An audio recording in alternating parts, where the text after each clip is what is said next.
Good afternoon, ladies and gentlemen. The Pandora Papers are out, and I want us to try and dissect the Pandora Papers. What are the political implications on President Uhuru Kenyatta? But before we do that, for those who are watching this channel for the first time, please click the subscribe button. And to the subscribers, I want to thank you so much.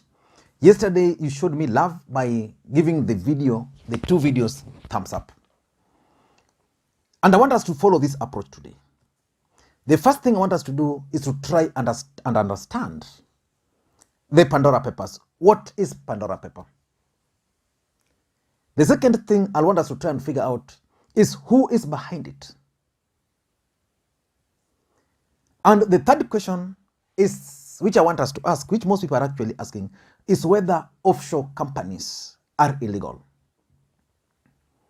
Of course, then we look at the Kenyatta family, and then I'll do an analysis on President Uhuru Kenyatta's response, because yesterday the president responded to Pandora Papers, and then we'll conclude by a critical analysis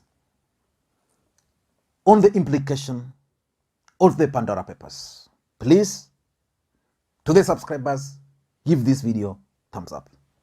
Now let us get back to business and begin by asking the question, what are Pandora Papers? Pandora Papers, according to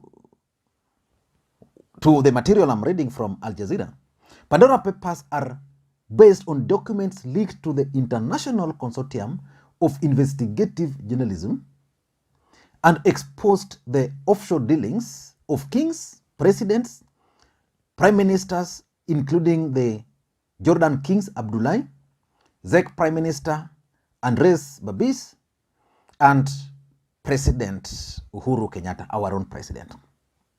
The leaked records come from 14 offshore services from around the world, from Vietnam to Seychelles. But who is behind the Pandora Papers? That's one question which most Kenyans are asking, because at some point after the president responded, some Kenyans started speculating that maybe President Uhuru Kenyatta was behind it so that Ruto could be brought on board. And some Kenyans were also arguing that probably this is the work of propaganda to taint or to tame President Uhuru Kenyatta's family. So who is behind Pandora Papers? The International Consortium of Investigative Journalism is a network of reporters and media organizations. They launched this project. It's actually a 2-year effort to sift through over 12 million confidential files, which was actually leaked to them, aided in that effort by more than 600 journalists from 150 media outlets. From Kenya, John Allan Namu was one of the journalists. So basically, the group behind the Pandora Papers is a consortium of investigative journalism. So the other question which is coming to mind is, are offshore companies legal? So setting up offshore companies to do business is not illegal. But there are challenges. According to the International Consortium of Investigative Journalism, they stress that as some people might have legitimate reasons to keep their finances secret, it's not illegal because these billionaires, they might want to keep their wealth secret. So you have to put them very far away from the country and in a way that it cannot be really traced. But such entities have often proved to be attractive as they can facilitate tax evasion and money laundering. So most corrupt leaders normally use offshore companies to swindle and hide money. But there are some people who make legitimate money, and after making those legitimate money, they might want to go and invest in other countries. So they put them in offshore companies and then they invest in other countries like in the United States of America, the UK, but without them being known publicly. So having an offshore company is not really a bad thing.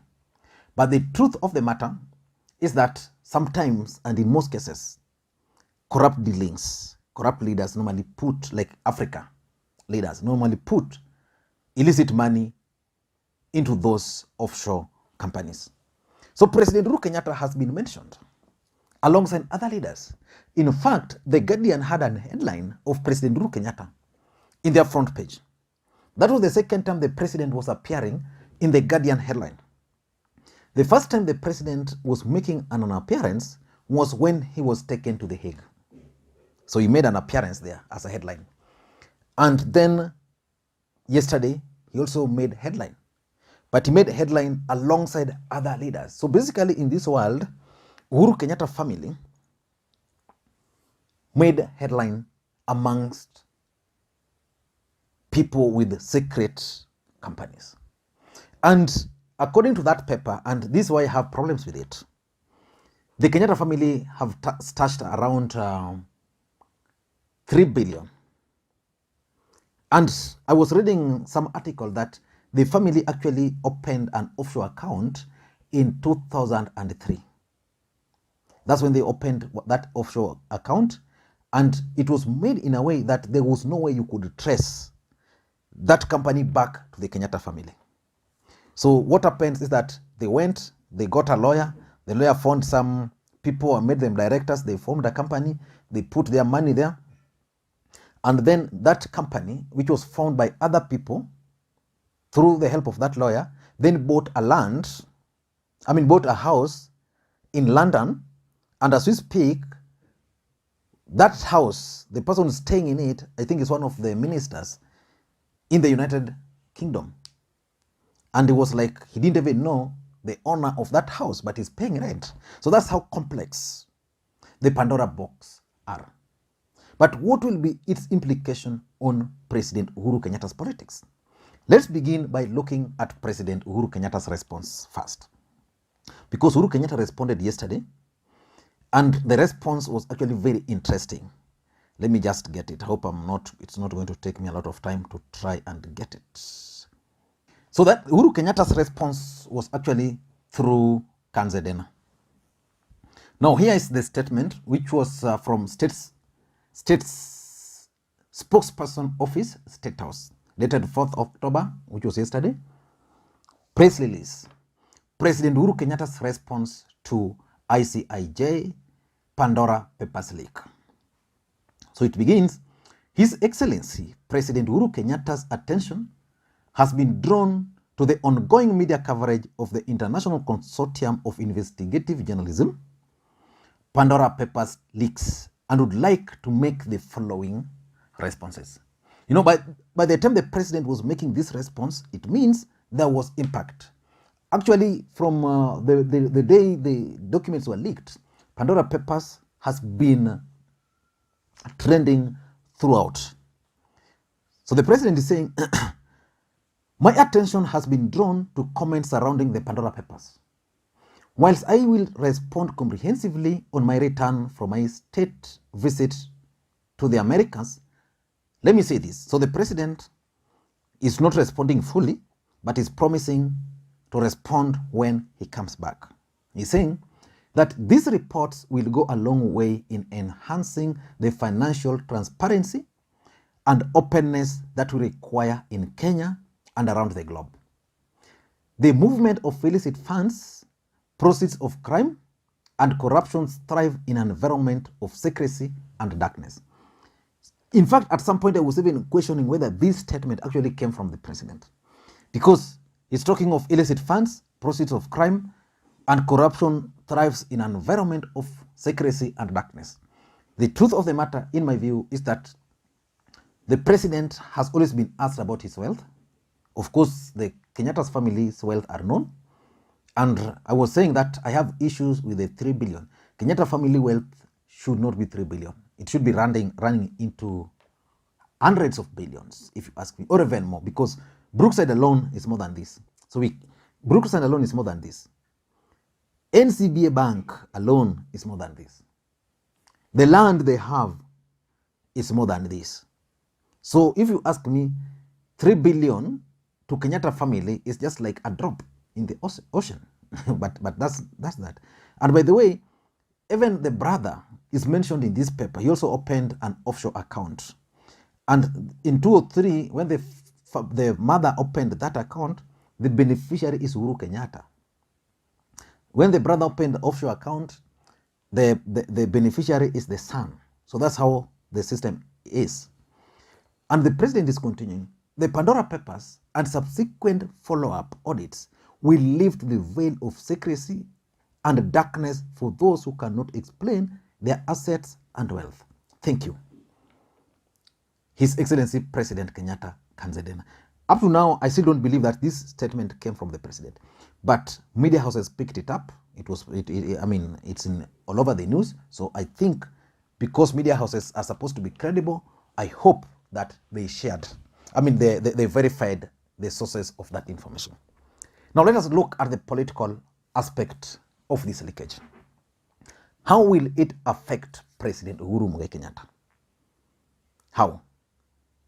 If you ask me, number one is the legacy on the war on corruption. President Uhuru Kenyatta identified the war on corruption as one of his legacy.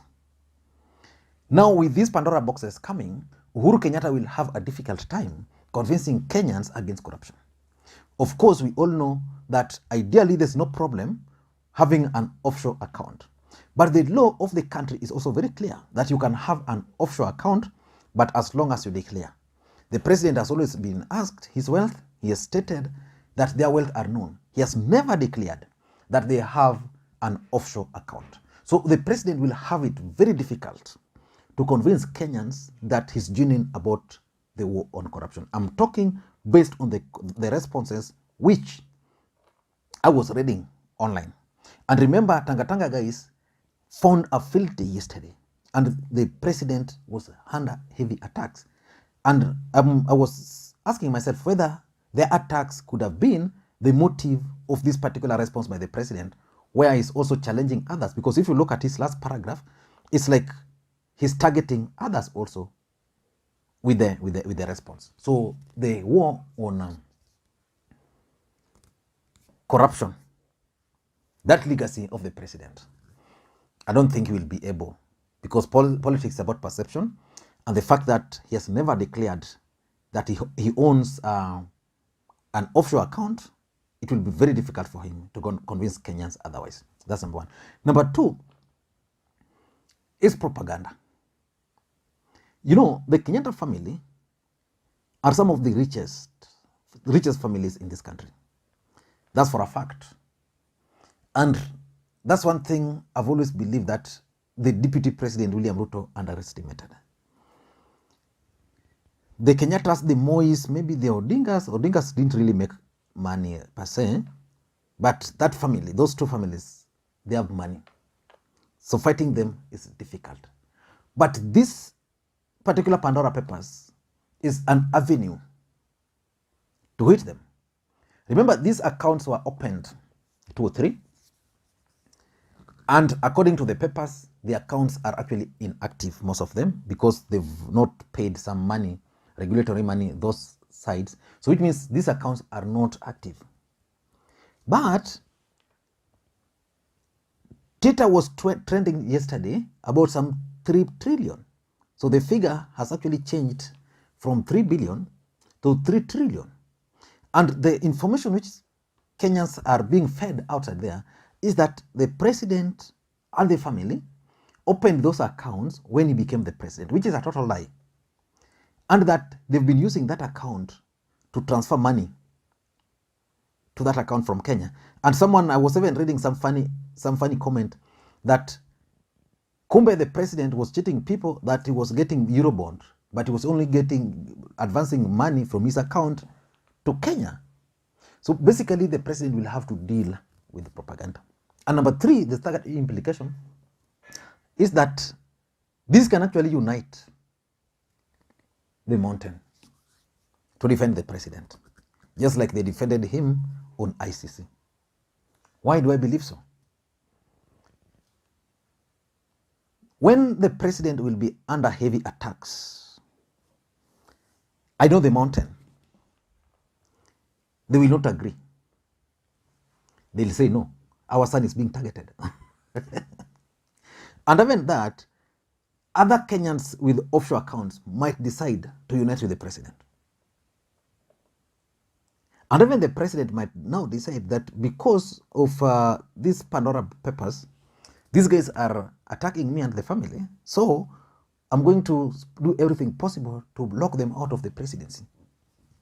So that's another political implication I'm seeing.